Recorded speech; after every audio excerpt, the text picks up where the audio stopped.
సంపూర్ణ కార్తీక మహాపురాణం 25వ రోజు పారాయణం. పృథువు అడుగుతున్నాడు, నారద, నీచే అత్యద్భుతంగా చెప్పబడిన తులసి మహాత్యాన్ని విని ధన్యుడనైనాను. అదేవిధంగా కార్తీక వ్రతాచరణ ఫలితాలను కూడా ఎంతో చక్కగా చెప్పావు. అయితే గతంలో ఈ వ్రతం ఎవరెవరి చేత ఎలా ఆచరించబడిందో కూడా విస్తారంగా తెలియజేయి అని కోరగానే నారదుడు ఇలా వినిపించసాగాడు. చాలా కాలం పూర్వం సహపర్వత భూమిని కరవీరమనే ఊరుండేది. ఆ ఊళ్ళో ధర్మవేత్త, నిరంతర హరిపూజాసక్తుడు, నిత్య ద్వాదశాక్షరి జపవ్రతుడు, అతిథి సేవాపరాయణుడైన ధర్మదత్తుడనే బ్రాహ్మణుడు ఉండేవాడు. ఒకానొక కార్తీక మాసంలో ఆ విప్రుడు విష్ణు జాగరణ చేయదలిచిన వాడై తెల్లవారుజామునే లేచి పూజోపకరణాలు సమకూర్చుకొని విష్ణువాలయానికి బయలుదేరాడు. ఆ దారిలో వంకలు తిరిగిన ఘోరదంష్ట్రలు, పాటిస్తున్న నాలుక, ఎర్రటి కళ్ళు, దళసరిపాటి పెదాలు, మాంసరహితమైన శరీరము గలది, పందివలే గృగిస్తున్నది అయిన ఒక దిగంబర రాక్షసి తారసపడింది. దానిని చూచి భీతిని చెందిన ఆ బ్రాహ్మణుడు హరిస్మరణ చేస్తూనే ఉదకాలతో సహా తన వద్ద గల పూజాద్రవ్యాలతో సహా దానిని కొట్టాడు. హరిస్మరణతో తులసీభరితమైన జలతాండవం చేయడం వలన ఆ నీళ్లు సోకగానే దాని పాపాలన్నీ పటాపంచలైపోయాయి. తద్వారా ఏర్పడిన జ్ఞానం వలన కలహ అనబడే ఆ రాక్షసి ఆ బ్రాహ్మణునకు సాష్టాంగంగా ప్రణమిల్లి తన పూర్వజన్మ కర్మ విపాకాన్ని ఇలా విన్నవించసాగింది. కలహ చెబుతోంది, పుణ్యమూర్తివైన ఓ బ్రాహ్మణుడా, పూర్వములో నేను సౌరాష్ట్ర దేశమందలి భిక్షుడనే బ్రాహ్మణుడి భార్యను. అప్పుడు మిక్కిలి కఠినురాలనై కలహ అనే పేరుతో పిలవబడేదాన్ని. నేను ఏనాడు నా భర్త ఆజ్ఞలను పాటించి ఎరుగను, ఆయన హితవును ఆలకించేదానిని కాను. నేనలా కలహకారినై అహంకరించి ఉండటం వలన కొన్నాళ్లకు నాథుని మనసు విరిగి మారుమనవాడాలనే కోరికతో ఉండేవాడు. ఆయనని నేను సుఖపెట్టలేకపోయినా మారుమనము చేసుకోవాలనే ఆయన కోరికను గుర్తించి భరించలేక విషం త్రాగి చనిపోయాను. యమదూతలు నన్ను తీసుకెళ్లి యముడి ముందు నిలబెట్టారు. యముడు చిత్రగుప్తుడిని చూసి, చిత్రగుప్త, దీని కర్మకాండలను తెలియజేయి. శుభమైనా అశుభమైనా సరే కర్మఫలాన్ని అనుభవించవలసిందే అన్నాడు. అందుమీదట చిత్రగుప్తుడు, ఓ ధర్మరాజా, ఇది ఒక్క మంచి పని కూడా చేయలేదు. తాను షడ్రసోపేతంగా భోజనం చేసిన తరువాత కూడా భర్తకు అన్నము పెట్టేది కాదు. అందువల్ల మేకజన్మమెత్తి బాధిష్టయగుగాక. నిత్యము భర్తతో కలహించి అతని మనసుకు బాధ కలిగించినందుకు గాను పందియోనిని పురుగై పుట్టుగాక.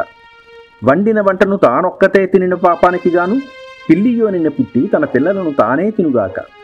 భర్తృద్వేషి అయి ఆత్మహత్య చేసుకున్నందువల్ల అత్యంత నిందితమైన ప్రేత శరీరాన్ని పొందుగాక. ఇది ప్రేతరూపమును పొంది కొన్నాళ్ళు నిర్జల స్థానంలో ఉండి అనంతరం యోనిత్రయాన జన్మించి అప్పటికైనా సత్కార్యములను ఆచరించుగాక అని తీర్మానించాడు. అది మొదలుగా, ఓ ధర్మదత్త, నేను 500 సంవత్సరాల పాటు ఈ ప్రేత శరీరం ధరించి ఆకలి దప్పులతో అల్లాడుతూ అలనాటి నా పాపాలకై దుఃఖిస్తున్నాను. అనంతరం కృష్ణా సరస్వతీ సంగమ స్థానమైన దక్షిణ దేశానికి రాగా అక్కడి శివగణాలు నన్ను తరిమికొట్టగా ఇలా వచ్చాను. పరమ పావనమైన తులసీ జలాలతో నీవు తాడించడం వలన ఈపాటి పూర్వస్మృతి కలిగింది. పుణ్యతేజస్వి అయిన నీ దర్శనం లభించింది. కాబట్టి కళంకరహితుడవై భూసురుడా, ఈ ప్రేత శరీరం నుంచి దీని తదుపరిని ఎత్తవలసిన యోనులలోని జన్మత్రయాన్నించి నాకెలా ముక్తి లభిస్తుందో చెప్పి రక్షించు అని ప్రాధేయపడింది. కలహ చెప్పినదంతా విని కరతపడిన మనస్సు గలవాడైన ఆ విప్రుడు సుదీర్ఘ సమయం యోచించి దుఃఖభార హృదయుడై ఇలా చెప్పసాగాడు. ధర్మదత్తుడు ఇలా చెబుతున్నాడు, ఓ కలహ, తీర్థాలు, దానాలు, వ్రతాలు చేయడం వలన పాపాలు నశించిపోతాయి. కానీ నీ ప్రేత శరీరం వలన వాటిని ఆచరించేందుకు నీకు అధికారం లేదు. అదీగాక 3 యోనులలో 3 జన్మలలో అనుభవించవలసిన కర్మ పరిపాకం స్వల్ప పుణ్యాలతో తీరదు. అందువలన నేను పుట్టి బుద్ధిరిగిన నాటి నుండి ఆచరిస్తూ ఉన్న కార్తీక వ్రత పుణ్యంలో సగభాగాన్ని నీకు ధారపోస్తాను. తద్వారా నీవు తరించి ముక్తిని పొందు. ఈ విధంగా చెప్పి ద్వాదశాక్షరి మంత్రయుక్తంగా తులసి తోయాలతో ఆమెను అభిషేకించి కార్తీక వ్రత పుణ్యాన్ని ధారబోసాడు.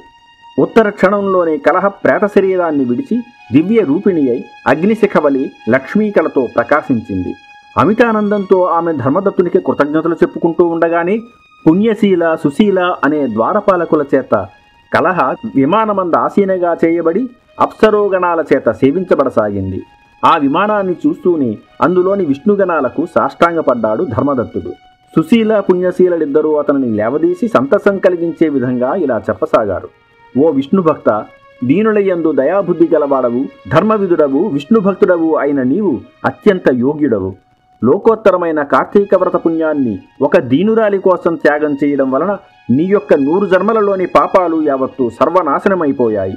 ఈమె పూర్వసంచితమంతా నీచే చేయబడిన స్నానఫలం వలన తొలగిపోయింది. విష్ణు జాగరణ ఫలంగా విమానం తేబడింది. నీవు ఆమెకు అర్పించిన దీపదాన పుణ్యం వలన తేజోరూపాన్ని, తులసి పూజాదుల వలన విష్ణు సాన్నిధ్యాన్ని ఆమె పొందబోతోంది. ఓ పవిత్ర చరిత్రుడా, మానవులకు మాధవ సేవ వలన కలుగని మనోవాంఛితమంటూ ఏదీ లేదు. విష్ణు ధ్యాన తత్పరుడువైన నీవు 2 భార్యలతోనూ కలిసి అనేక వేల సంవత్సరాల పాటు విష్ణు సాన్నిధ్యంలో వినోదించగలవు. విష్ణుదూతలు చెబుతున్నారు, ఓ ధర్మదత్తుడా, వైకుంఠంలోని పుణ్యఫలానుభవానంతరం తిరిగి భూలోకంలోని సూర్యవంశంలో దశరథుడనే మహారాజుగా పుడతావు. నీ భార్యలిద్దరూ ఆ జన్మలో కూడా నీకు భార్యలవుతారు. ఇప్పుడు నీచే పుణ్యాభిషిక్త అయిన ఈ కలహయే నీకా జన్మలో 3వ భార్యగా పరిణమిస్తుంది. దివ్య కార్యార్థమై భూమిని అవతరించనున్న విష్ణువు ఆ పుట్టువులో నీ కుమారుడుగా జన్మిస్తాడు. ఓ ధాత్రి సురవరేణ్య, విష్ణువునకు అత్యంత ప్రీతికరమైన ఈ కార్తీక వ్రతంతో సమానమైన యజ్ఞ యాగాదులు గాని దాన తీర్థాలు గాని లేవని తెలుసుకో. అంతటి మహోత్కృష్టమైనది, నీచే ఆచరించబడినది అయిన ఈ కార్తీక వ్రతంలోని కేవలం సగభాగపు పుణ్యానికే ఈ స్త్రీ విష్ణులోకాన్ని పొందుతూ ఉంది. ఆమెను ఉద్ధరించాలనే నీ సంకల్పం నెరవేరింది గనుక నీవు దిగులుడగవయ్యా అన్నారు విష్ణుదూతలు. 25వ రోజు పారాయణం సమాప్తం.